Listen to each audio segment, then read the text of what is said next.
Welcome to Accelerate My Practice. So glad you could join me here today. Today I want to talk about all the noise that's going on in this world lately. You know, there's hurricanes, there's fires, there's earthquakes. I actually saw a Facebook post talking about the end of the world coming.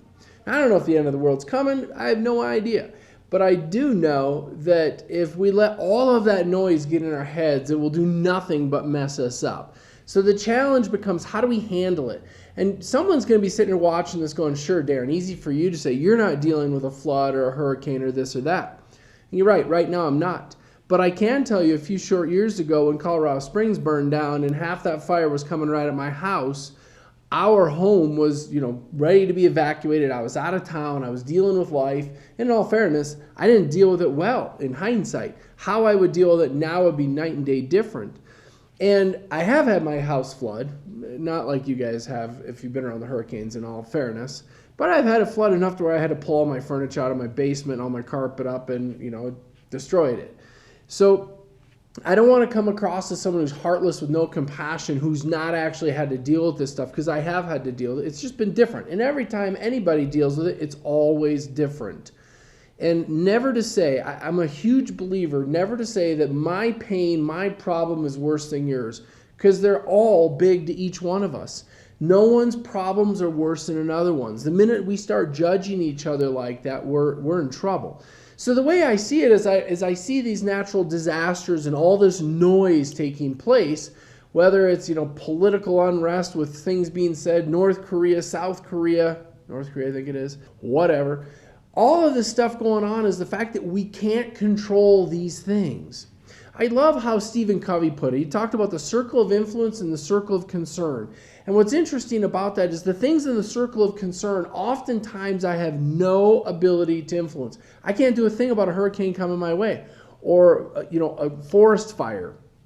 What I can do is be prepared and have my home, my family, my business, my whatever safe and ready to go with a plan that allows me to accomplish what it is I want, given the circumstances I've got to deal with. So the challenge becomes, do you have a plan? Do you even have clarity about what it is you want? I was talking to someone recently, and it seemed like in the short conversation, a 15, 20-minute conversation, that it went from they want this to all the way over here they want this, and it was just this polar opposite extreme, and all being influenced by external forces. And my question to this person was, do you even know what you want? Do you know what you stand for? Do you know what you're trying to accomplish in your life?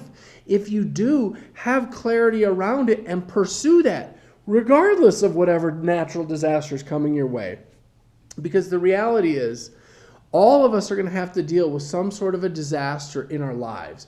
We're all going to have some problem, some family problem, some health problem, some financial problem, some natural disaster. Something's going to happen at some point in all of our lives. The question is, do we have clarity about what we want? Do we have faith about going after it? If we have faith and a plan, it should work out fine.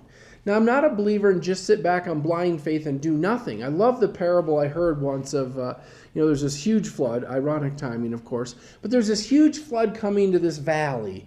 And so the police come by knocking on doors, doing pre-evacuation. You got to get out, you got to get out. And this lady's like, no, man, I'm okay.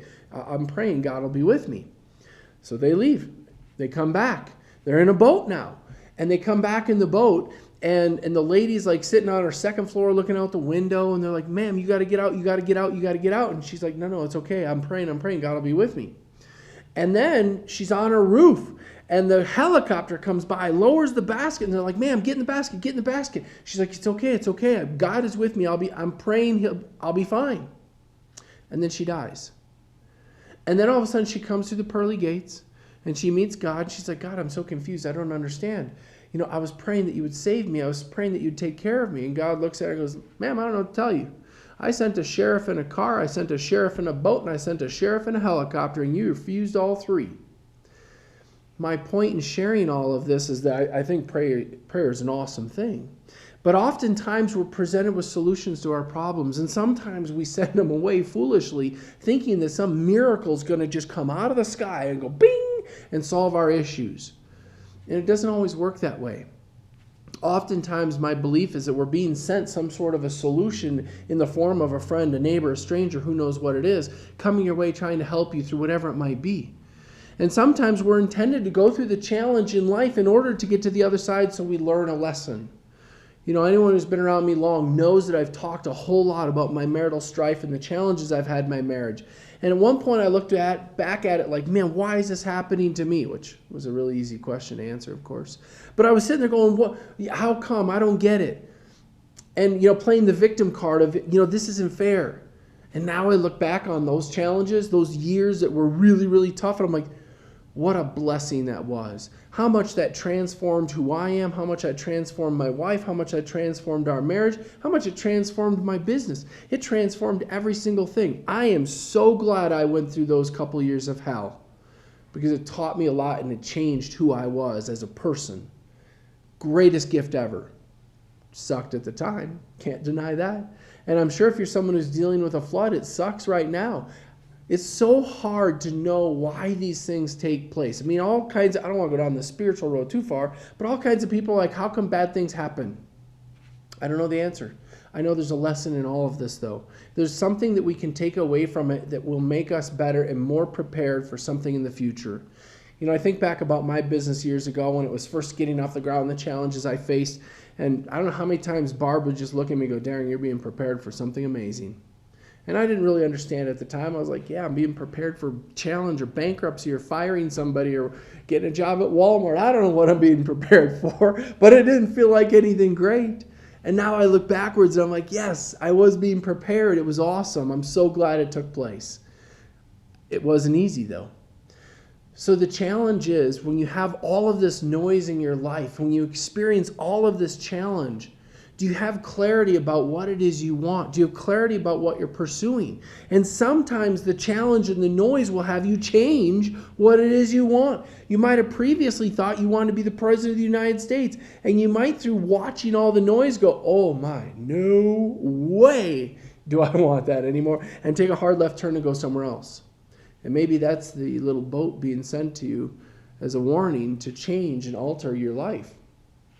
I can't speak for you. I can hardly speak for myself, it seems. But I know that I have clarity about what it is I want. I have clarity about what it is I'm pursuing. Ask anyone on my team what it is we're after, and we're after making a difference for every single person we meet in some way, shape, or form. And maybe this little message right here will make a difference for you as you're hunkered down dealing with a flood or tornado or something like that.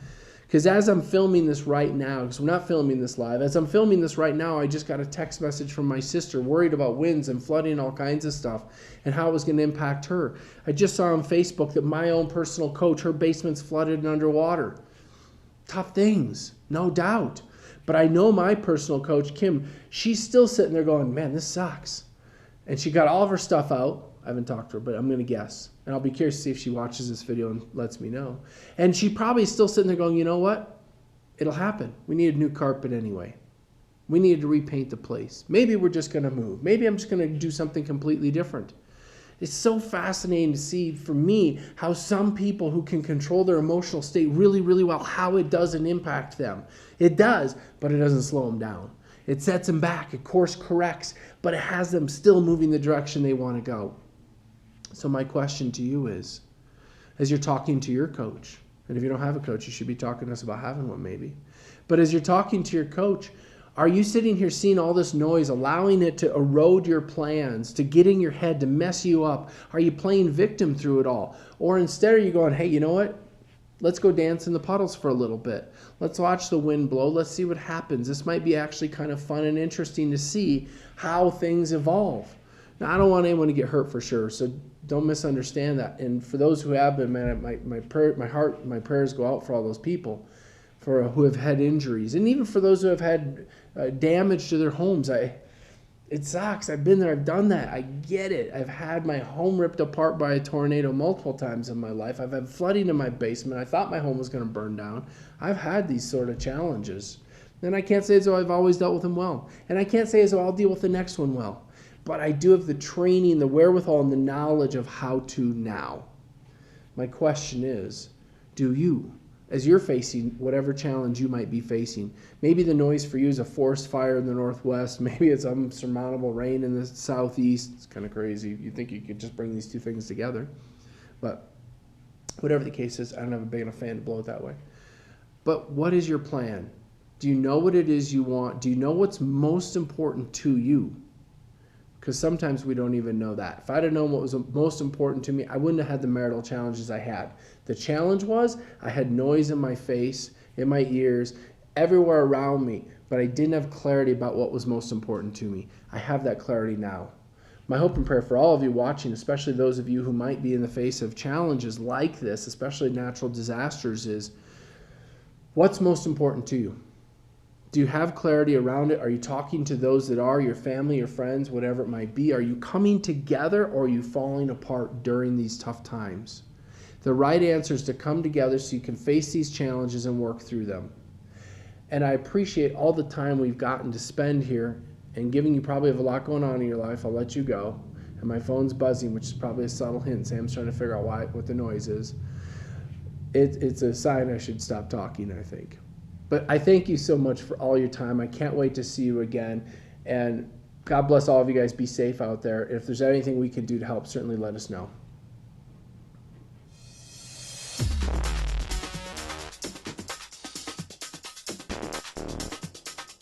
What if you could have the practice of your dreams?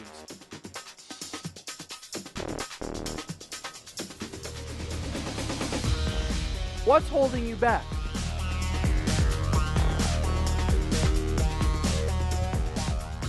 Imagine a life where you have everything you ever wanted.